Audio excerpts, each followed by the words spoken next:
Lantas pertanyaannya seperti ini. Kapan sujud sahwi dilakukan sebelum sholat? Sebelum salam. Dan kapan sujud sahwi dilakukan setelah salam? Perhatikan baik-baik ini. Sujud sahwi dilakukan sebelum salam ketika di dalam sholat mengalami pengurangan. Saya ulangi. Jika di dalam sholat terjadi pengurangan, ada kekurangan, maka sujud sahwi dilakukan sebelum salam. Contoh, saya sholat isya. Sholat isya seharusnya berapa? 4. Tapi saya sholatnya cuma 3 rakaat. 3 rakaat. Dan saya yakin itu 3 rakaat. Kemudian ditegur sama makmumnya dengan mengatakan subhanallah. Akhirnya saya berdiri untuk menyempurnakan 1 rakaat. Kan tadi saya ambil 3 saja.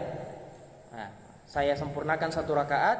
Kemudian setelah saya sempurnakan 1 rakaat, sujud sahwinya sebelum salam atau setelah salam? Sebelum. Kenapa sebelum? Karena tadi terjadi pengurangan. Seharusnya saya ambil 4, tapi saya ambil 3. Begitu kata kuncinya. Sebaliknya, jika terjadi di dalam sholat penambahan, maka sujud sahwinya setelah salam. Ya. Jadi kalau ada penambahan di dalam sholat, kemudian terjadi penambahan di dalam sholat, maka sujud sahwinya nanti setelah salam. Contoh, masih sholat isya. Sholat isya saya cuma ambil 3 rakaat. 3 rakaat saja saya ambil, kemudian saya salam. Dan saya yakin itu adalah 4. Jadi 3 rakaat, kemudian saya salam. Assalamualaikum warahmatullah. Assalamualaikum warahmatullah. Yang kemudian saya ditegur sama jamaah. Ini setelah sholat. Karena kan sudah salam nih. Ditegur sama jamaah. Ustaz, tadi kita sholat cuma 3 rakaat. Padahal berapa rakaat? 4. Karena sholat isya. Pertanyaannya, sholat kita ini sudah selesai atau belum? Seharusnya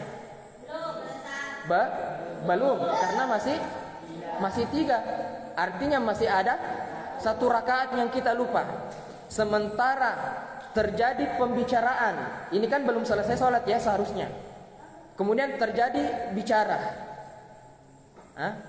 antara makmum dan Pak Imam.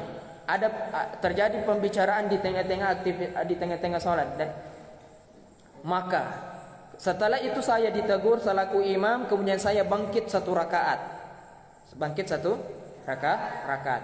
Kemudian setelah itu saya menyempurnakan dan makmum juga ikut. Nanti salamnya apa? Sujud sahwinya kapan? Setelah. Kenapa setelah? Karena mengalami penambahan. Di mana letak penambahannya? Bicara. Sementara sholatnya tadi belum selesai. Kan tadi baru 3 rakaat. Nah, saya sudahkan. Yang kemudian terjadi apa? Pembicaraan dialog antara jamaah sama imam. Itu terjadi penambahan. Maka ketika waktu itu seperti itu, maka sujudnya setelah salam. Nabi juga pernah